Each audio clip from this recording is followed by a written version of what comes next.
musique, art vivant et spontané, occupe une place singulière.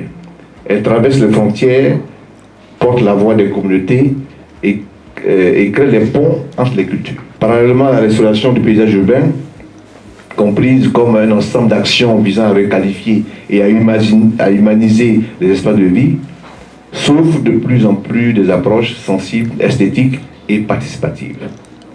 Dès lors, on peut s'interroger comment la musique, en tant que vecteur interculturel, s'inscrit dans la politique de l'exploitation urbaine et en quoi participe-t-elle à la configuration des espaces publics contemporains.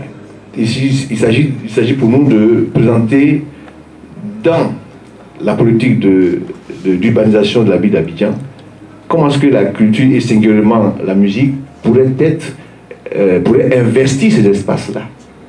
Comment on pourrait se investir pour créer non seulement de la valeur ajoutée, mais aussi pour créer un cadre de vie qui permet à chacun d'y aller. Parce que ces endroits d'emplissement ne sont pas faits pour que l'Abidjan soit beau, c'est fait pour être fréquenté. Et donc, quand c'est fréquenté, il faut qu'autour de ces personnes qui fréquentent ces endroits-là, il y ait des activités artistiques et culturelles, mais singulièrement la musique.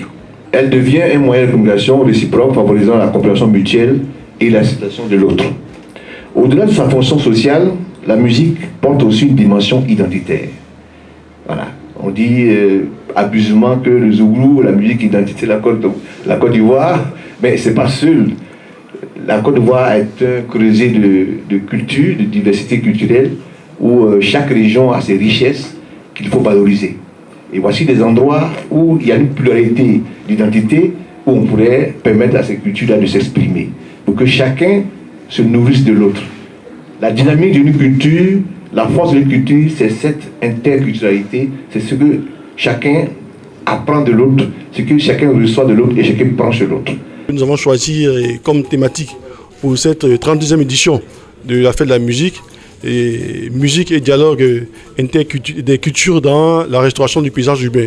Tout cela, en fait, montrer un peu comment la musique peut, je dirais, intervenir, peut, et je dirais, contribuer à participer aux actions déjà et d'embellissement qui sont entreprises par le ministre gouverneur au niveau du district autonome d'Abidjan. Des actions d'embellissement, des actions de restauration du cadre urbain qui permettent aujourd'hui à nos populations de vivre dans un cadre de vie décent et agréable. Dans la ville d'Abidjan, dans le cadre de la réhabilitation des espaces urbains, qui est une place importante, c'est une problématique qui est très importante parce que ces espaces-là seront désormais des lieux d'expression culturelle, des lieux de rencontre et d'échanges interculturels pour célébrer la diversité culturelle ivoirienne. Et donc ce sont des lieux qui diront désormais des creusets ou des lieux de rencontre où les populations viendront non seulement consommer la musique, mais aussi partager, faire des échanges culturels. Aujourd'hui, je suis venue à la fête de la musique. Et déjà, il faut comprendre par la fête de la musique que la musique est un moyen d'expression en ce 21e siècle qui est beaucoup utilisé.